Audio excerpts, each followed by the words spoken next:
Right. So the next panel is really a culmination of everything that we've been discussing over the last 2 hours. And right from the beginning, right, we started with inefficiencies in public procurement and public contracting. What are the state capacity issues that data can tell us about when we think about public procurement? Then we moved on to how much does our law really vary from the laws of other countries which we believe do better procurement than us, and is the law really a problem? That's really the question that we were trying to answer. The third one was, what do people litigate about in public procurement? And we've tried to answer these, at least two of these three questions, through data that it can be sourced from the public domain. The next one, what we are hoping is a qualitative discussion on what are the main problem, right? This is the elephant in the room, that yes, there are a lot of back-end processes which are not okay, but the problem often manifests itself in the form of payment delays in government contracts. And the question is this really a problem? Can we put a number to it? Or what are the bottlenecks? And we really have people who have worked with the government, people who have views on how government contracting works versus private contracting. And so, without wasting much time, Susan, are you already signed in? And can you switch on your video? Okay, perfect. Thank you. So we begin this panel with a presentation by Susan, and then we can move on to the panel discussion. Thanks, Bhargavi. So I'm not sure whether the talk will exactly match your specification, but I think that I agree with you. This is a slideshow which will do a synopsis in a certain sense, pulling together several threads that we have been discussing so far. So here's setting the context for this panel, which is to talk about delayed payments in the public procurement contract space. And we know this, we've discussed this, but why are we here? It's because we observe, and once again, it's not concrete data sets, which is quantitative, but much more of an anecdotal story. But the anecdotes are so very many that maybe it becomes anecdata, and that's something to take a lot more seriously as compared with one or two stories. So a large number of the areas of state functioning appear to be faring poorly. And it's way too much of a stretch to think that all of them, all these different arms of government or arms of state or entities that are state related, are unlucky enough to get bad political economy, or they're all making mistakes in thinking about policy. So perhaps one should think about asking, are there problems that cut across every area of government, and what is it that we can do in terms of detecting them, doing this diagnosis well? And what we think is that there are 6 areas that may direct our attention in understanding how and where to look at to see these problems in how a government organization functions. And that is, how do we constrain state coercion into sensible paths? How do we think about regulation and regulators when we think about how one single organization functions? Of course, there is a problem that we've been talking about all morning, which is how does government contract? Then an element that has been in the periphery of these discussions are how well do we understand the quality of human beings or skills that we require to make sure that all of this hangs together well. Then there is another element that showed up its head once or twice, which is how do we do the finance management, that when we want to run government and it has to function well, then we need to be able to plan for it, put aside enough funding for various different parts that go into the government organization functioning well. And lastly, there is the notion of transparency, because that is an area through which there are feedback loops for the different departments of government to understand that the function that they are undertaking is happening well or it's happening poorly. So all of these 6 areas together are to be considered when we think about how well an organization functions. And I suspect that when we look at each of these individually, we have talked about understanding problems in each of these areas. But what we really need to do is to make sure that there is a sufficient amount of research and thinking that's happening into each, but that they all need to pull together to make sure that we understand how the ultimate function works well or not. So if we think about the specific problem of delayed payments, right? Once again, there is a widely held perception that there are a lot of payment delays in public procurement contract. And how do we know this? Until recently, most of them have been driven by conversations with firms and people who engage in contracting with government. Today, I think that there is more tangible data that's available, but of course, it's something that is not research ready. A new researcher can't come in and say, okay, let's start asking questions about where these payment delays are happening, which is the particular area in the procurement process or contracts that the payment delays are being driven by mostly. Like Sudha had asked, which is the part of the process where which is contributing to the largest amount of the payment delay. Now, when we think about payment delays in the public procurement contract space, typically there are two parts of solutions, right? We recognize that there are payment delays, that it is causing a lot of harm, and we want to understand how to mitigate the economic impact of the delayed payments. And what's the motivation for it? So Kelkar Shah talks about a higher marginal cost of public funds when they have, when government delays payments, then it effectively is being much more inefficient in terms of how they use public funds.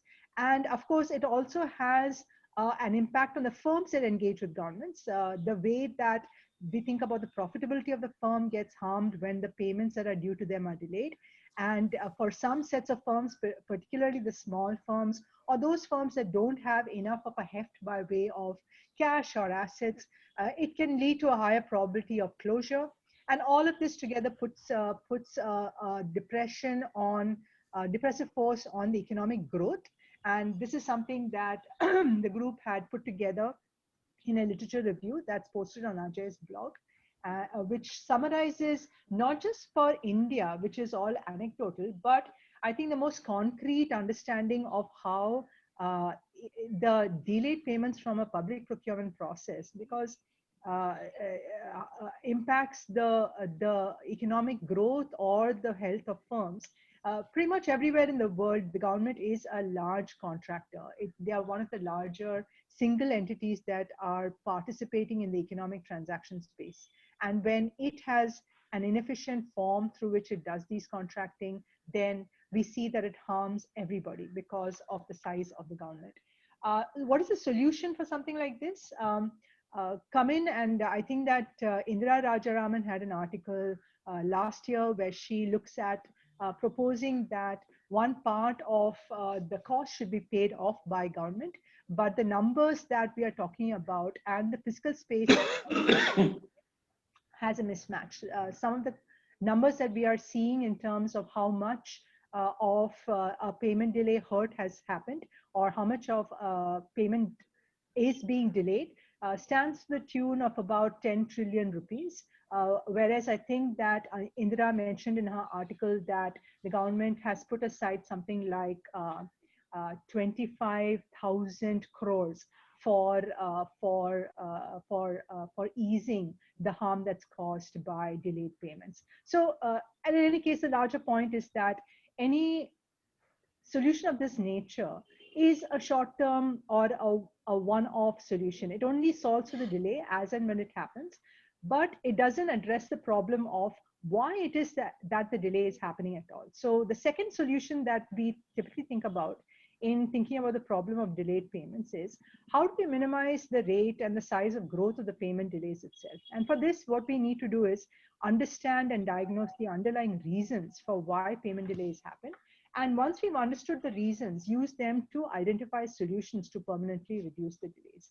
And so this is all very well understood, but I think that what we need to understand is that sometimes what we do by way of diagnosing underlying solutions, underlying problems and identifying solutions, we do it on a piecemeal basis, that we look at one problem or one factor and identify a solution for that specific problem, but that's not necessarily the best way to solve the overall problem.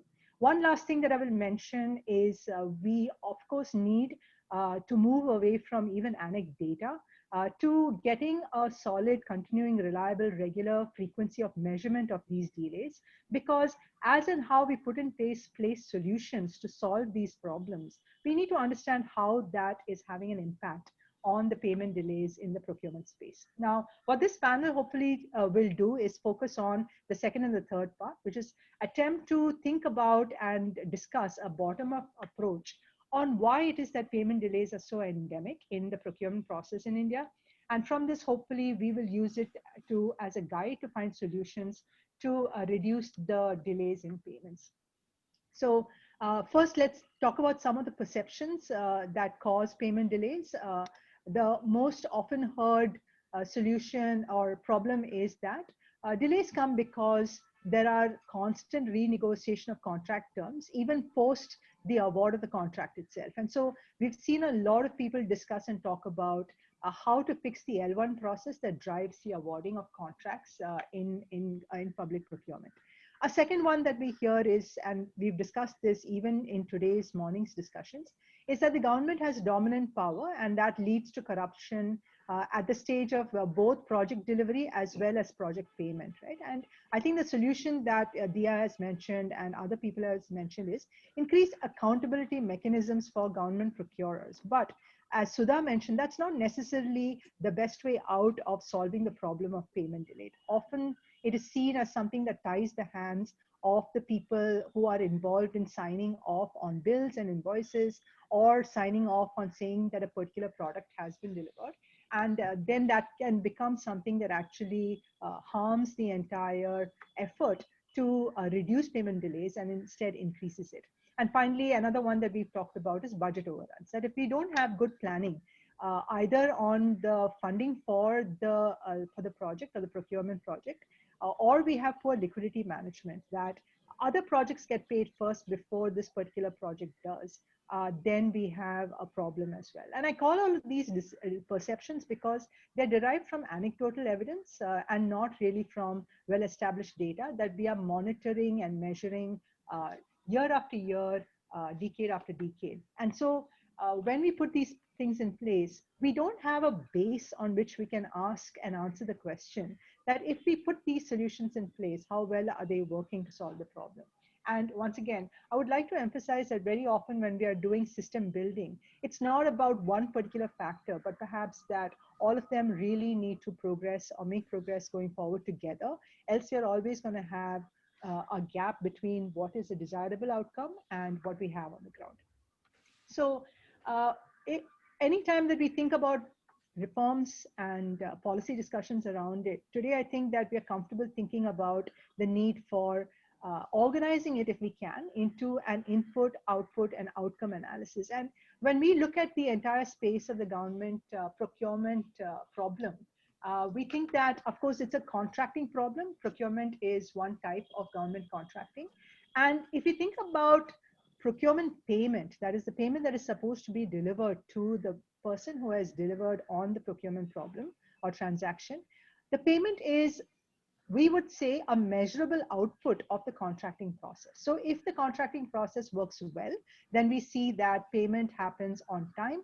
If the procurement process or the contracting process not working well, then payments are delayed. And if we think about that as the output, the timeliness of payment as an output that we would seek to achieve at the end of a contracting process, then perhaps that's a useful framework to think about where is it that we should put a shoulder to the wall to be able to make the greatest improvement in removing delays in payment. So as Dia pointed out, there is some organization that Anjali and she have put together in terms of understanding the multi-stage processes that is inherent in a procurement contracting process, right? Which is, you have the different stages of procurement, pre-award to award, award to completion, completion to payment, and then you've got the specific processes. And for instance, tendering is one part of the stage one process. It's not the whole thing, whereas things that Shubho and Sudha have talked about is in terms of procurement planning. And the question is, when we look at this entire process flow across steps 1 to 12, how much are we able to visualize and see that any government agency is engaging in when they undertake a procurement transaction? And it's important to think about this as a framework, because if we just put in better L1 processes, it's not clear to us that when you look at this as the entire flow, we will actually get an output which is improved payment in terms of more timely payment as opposed to delayed payment. So, so our sense is that contract performance, which is timely payment for for timely delivery, will be an output of all of these processes together. One or the other may not in itself be hefty enough or big enough or to be able to solve for the ultimate problem, ultimate output, which is timely payment. Okay. So what have we been doing in terms of thinking about the delayed payments in government contracting and how to think about uh, proposing or recommending changes to try to decrease the time or decrease the delay with which payments happen in government contracting. And we think about this as a critical issue. And of course, having been through the entire pandemic is makes it even more important that it is a choke point in terms of Indian public policy across the board, whether we're talking about infrastructure or we're thinking about rolling out vaccines. This is an issue that we need to solve. So our approach has been to say, if there are multiple factors, we need to understand a first principles base on which to look at problems of government contracting. And our effort, and I suspect the effort of a lot of people around us and in this group, aspires to be grounded in local conditions so that we can achieve authenticity of our recommendations as it goes forward. For instance, we have been looking at how to measure the procurement process performance as well as payment delays. And we are very happy to report that over the last 5 to 7 years, there have been several new endeavors to make more transparent perspective or give a view on the procurement process that has been initiated by various elements of the government itself. So, for instance, you heard about the tendering performance from the CPP website. You heard about litigation with government. Anjali has put together analysis of which departments and under what expenditure heads do the larger part of procurement sits at the start of every year by looking at the DDG reports or the CPSC balance sheets. And this ties in with the rest of the information that we're picking up from litigation with government or from the tendering performance to create an overall story which is based on data. It's not easy because each of these pieces are disparate, they sit across different places, and it's a challenge to see how to create a link that says that I see information about tendering, I see information about core agenda. How do I link it back to payments where the only, or delays in payments, where the only real visibility that we have right now are mandated reported statements about how much payments are delayed in terms of procurement payments to MSMEs, either from the CPSC balance sheets or from this new platform, which is the MSME Samadhan.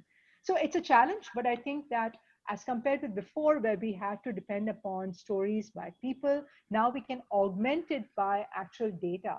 And I think that's a challenge that we are very happy to struggle with, because if we can get these links working together, it will be a really nice basis on which we can do measurement on a reliable continuing basis that would feed back as a quantitative measure to improve or inform policy discussions. And of course, we are hoping that it's not just us, because as Bhargavi mentioned in the previous presentation, they're small.